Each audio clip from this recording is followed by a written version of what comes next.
Kaixo, bueno, lehen eguna, bakaikuko jendea ezagutu genuen, eta gero arratsaldean paseo bat eman genuen Iturmendira, eta gero Urdiainira, ez dakit bere izena, eta buelta.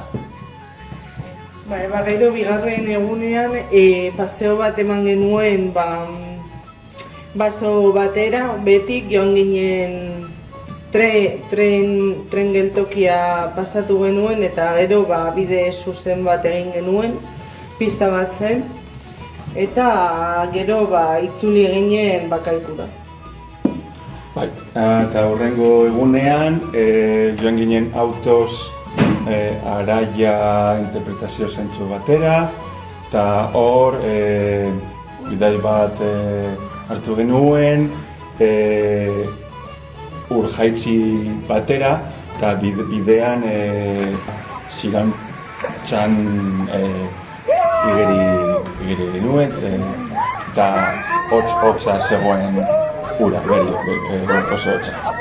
Eta hurrengo egunean arratsaldea librea zen, baina lau lagun ikasle joan ginen Berigain mendira, oso polita gogorra zen bidea, ikaskariek abiadura eskarra daukate. Polita zen, baina lainoak diren ez imposiblea zen ikustea. Eta abuztuaren dian, Maitek eman zuen bertso tailer bat, interesgarria zela uste dut, eta gero gauean bertso afaria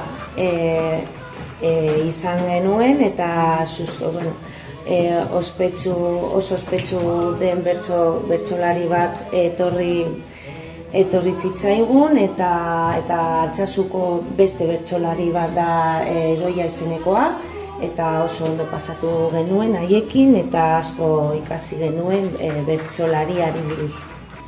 Hurrengo egunean, larun batean zen, eta Santa Marinara joan ginen, baseliza bat da, eta gero buelta, hori zen arratsaldean, eta gero gauean etxarrira joan ginen, festara, kontzertu bat ikusi genuen, Trikitintz zen.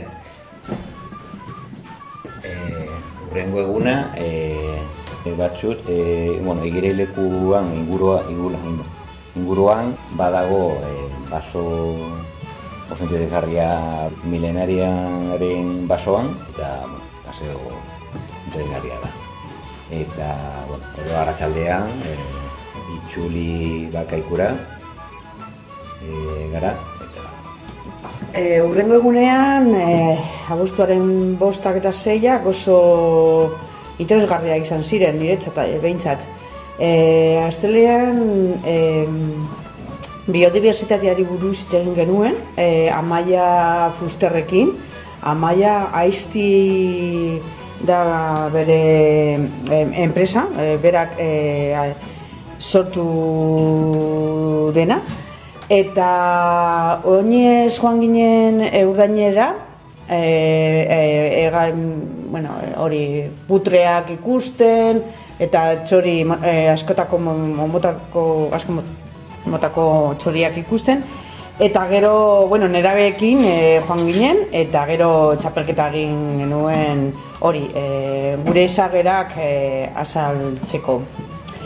Eta hurrengo gunean, asteartea, azken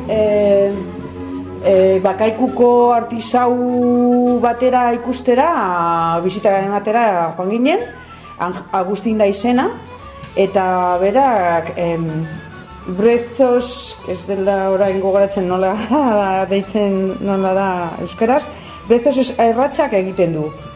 eta oso interesgarria zen, gizona oso majua eta oso interesgarria. Eta arratsaldean Ubaba joan ginen, Urbasara, eta gero gazta dastaketa egin genuen, taberna berezi batean, eta primeran pasa ginen eguna.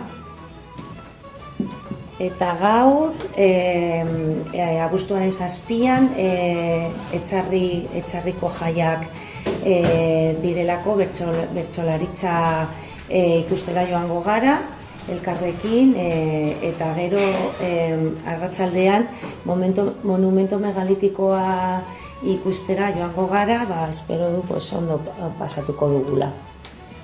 Eta bihar plana izango da arratsaldean libre edukiko dugu bideo prestatzeko. Bi talde daude eta bideo bat bakoitza prestatu behar dugu. Eta azkenengo egunean, egun berezia denez, guk prestatutako bideoak ikusiko ditugu eta jai berezi bat egingo dugu parrilla batekin guztiok batera afaltzeko.